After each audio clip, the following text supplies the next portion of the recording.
कई लोगों ने हमारा बहुत विरोध करा है कुछ बातों के लिए। कई लोग हमारी इस बात का विरोध करते हैं कि आप कहते हो कि मंदिर में जाओ और जेब में अगर पैसा नहीं है तो पड़ोसी से मांग कर मत चढ़ाओ। अरे कोई आया है मंदिर में तो उसको बोलो कि चढ़ाओ, और तुम कहते हो कि पड़ोसी से मांग कर मत चढ़ाओ।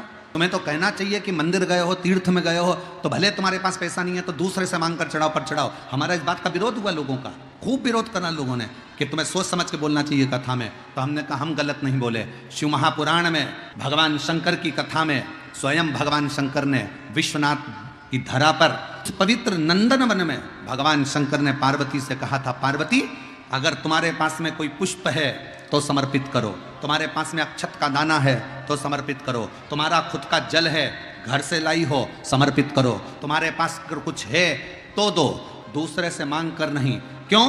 क्योंकि एक सास अपनी बहू के साथ बाजार जाए और सास साथ में है और बहू अपनी पड़ोसन से, बहू अपने रिश्तेदार से पैसे मांगे, बहू अपनी माँ से कहे मम्मी, सास के सामने के मम्मी जरा मुझे 500 रुपये देना, मेरे को साड़ी लेना है, और सास साथ में है, तू बोलना था तो अपनी सास से बोलती कि मम्मी मुझे 500 की जरूरत है। सास बेचारी रूखी सूखी खाती पर तुझे 500 की साड़ी दिलाती, पर तूने सास की इज्जत नीचे गिराकर दूसरे से मांगा है।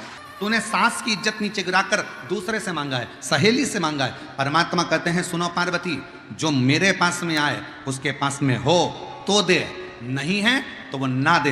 पर कि मेरे मंदिर में खड़ा होकर, सिंहेश्वर बाबा के मंदिर में खड़े हो, कुबेरेश्वर बाबा के मंदिर में खड़े हो, शिव महापुराण की कथा में बैठे हो, जेब में पैसा नहीं है, कहीं चले गया, पैसा खत्म हो गया और तुमने पड़ोसन से किया मुझे 500 रुपये दे दे, अभी मैं आरती में चढ़ाऊंगी 10 रुपये, फिर मैं तुझे बाद में दे दूंगी। नहीं, हमें बाबा के सामने आए हो ना, अपने बाप के सामने बैठे हो ना, तो किसी दूसरे से हाथ मत फैलाना, भले नहीं हो तो झोली फैलाकर कहना बाबा जब तू देगा तब मैं दूंगा।